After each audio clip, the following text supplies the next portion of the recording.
Senhora Presidente, senhoras senadores, senhores senadores, venho a esta tribuna hoje para abordar a temática da democracia e da reforma política. A democracia brasileira ainda é uma realidade bastante recente. Há apenas 3 décadas voltamos a exercer o regime democrático, com a retomada das eleições livres e diretas para cargos executivos, neste que já é um dos maiores períodos de liberdade desde que a República foi proclamada há 126 anos. No entanto, quando comparamos o nosso país com outras democracias grandes e consolidadas, como os Estados Unidos e a França, percebemos que ainda nos falta percorrer um longo caminho. Precisamos urgentemente fazer as reformas necessárias para que o povo volte a se aproximar da política, para que as pessoas, sobretudo as mais jovens, tenham interesse em discutir política, não apenas em tempos eleitorais ou vésperas de crises, mas no dia a dia. O diálogo político deve estar nas salas de aula, nos pontos de ônibus, nas ruas, nos bares e principalmente dentro de casa.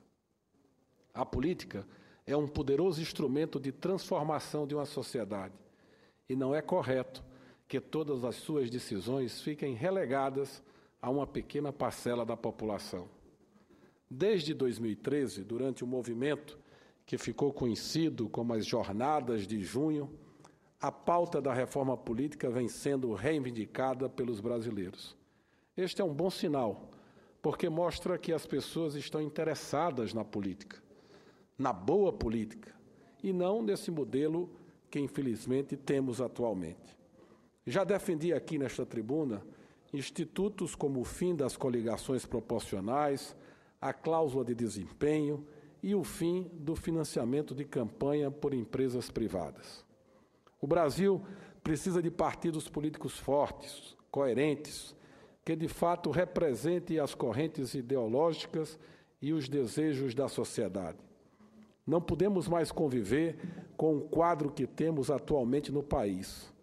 O sistema atual favorece a corrupção, os acordos e a troca de favores.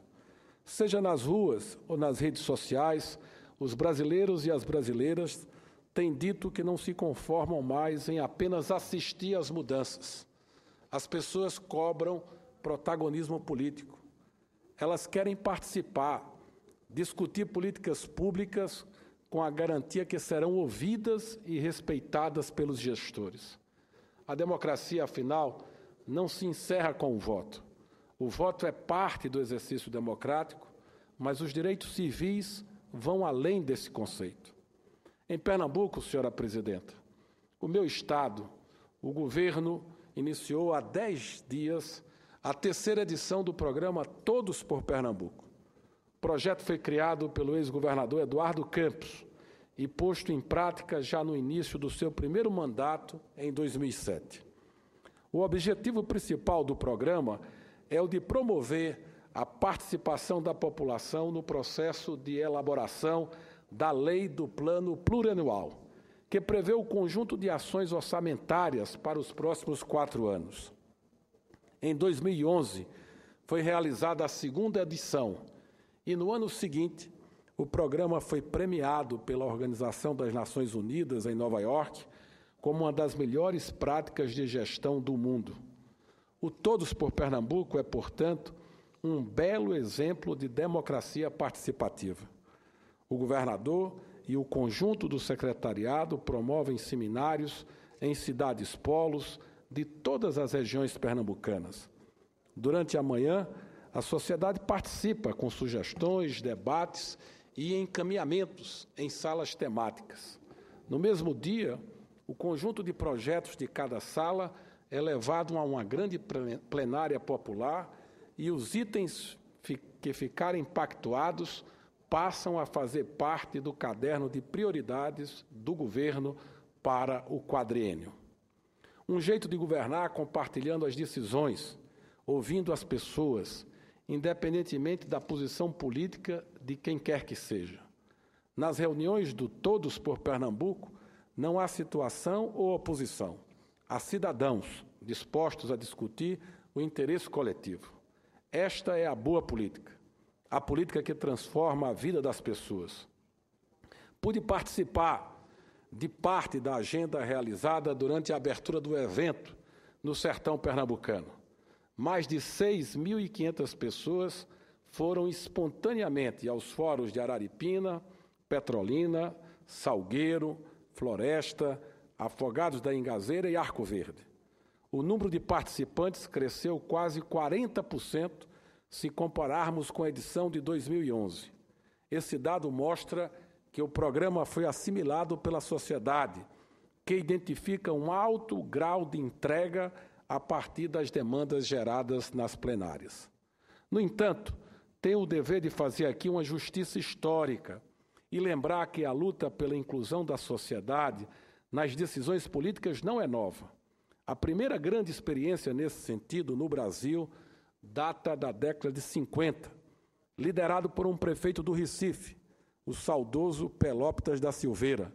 Humanista e homem de enorme sensibilidade, Pelópidas realizava audiências públicas e estimulou a formação de associações comunitárias.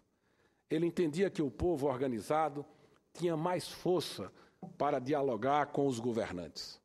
Abro aqui um parênteses, senhora presidente, para homenagear esse grande brasileiro que foi Pelópidas da Silveira. No próximo dia 15 de abril, se ainda estivesse entre nós, Pelópidas completaria 100 anos. E neste ano, comemoramos 60 anos da primeira eleição popular para prefeito da cidade do Recife, que foi vencida por ele. Pelópidas foi um homem exemplar, digno, honesto e coerente. Prefeito do Recife por 3 vezes, teve em 1964 cassado os seus direitos políticos, foi preso e impedido de lecionar na Universidade Federal de Pernambuco, onde era professor do curso de Engenharia Civil. Só em meados dos anos 80 conseguiu recuperar o que a ditadura havia lhe tomado. Tenho muito orgulho em dizer que Pelópidas foi um quadro do meu partido, o Partido Socialista Brasileiro. Esse histórico exemplo nos ensina que o Poder Executivo, seja em qualquer esfera, deve atuar dialogando com a população. E temos muitas ferramentas para isso. Graças à internet, os governos contam com a possibilidade de estabelecer um relacionamento direto e mais horizontal com os cidadãos, identificar os problemas de cada comunidade, elencar prioridades e mapear ações da administração pública, tudo rápido e a custos relativamente baixos. As conferências e os conselhos, porém, continuam sendo fundamentais para que os gestores conheçam a pauta dos movimentos sociais e setores organizados da sociedade. Se o Poder Executivo no Brasil ainda tem tantas barreiras a superar, no Legislativo os desafios são ainda maiores. O nível de diálogo com a sociedade ainda é baixo, distanciando a classe política da população, especialmente dos que mais precisam de políticas públicas. Esse distanciamento favorece uma cultura política baseada no assistencialismo, uma prática tão antiga quanto prejudicial à nação. Nesses 30 anos de liberdade, já vivemos 7 eleições presidenciais. Vimos o surgimento de uma nova moeda, a estabilidade econômica, a redução das desigualdades e a inclusão de uma nova classe média no mercado de consumo. Porém, neste mesmo tempo, realizamos apenas 2 grandes consultas populares para a definição de temas importantes. O primeiro foi o plebiscito de 93, para a escolha do sistema de governo. Na ocasião, o presidencialismo derrotou o parlamentarismo. Mais tarde, em 2005, foi realizado um referendo para discutir o desarmamento.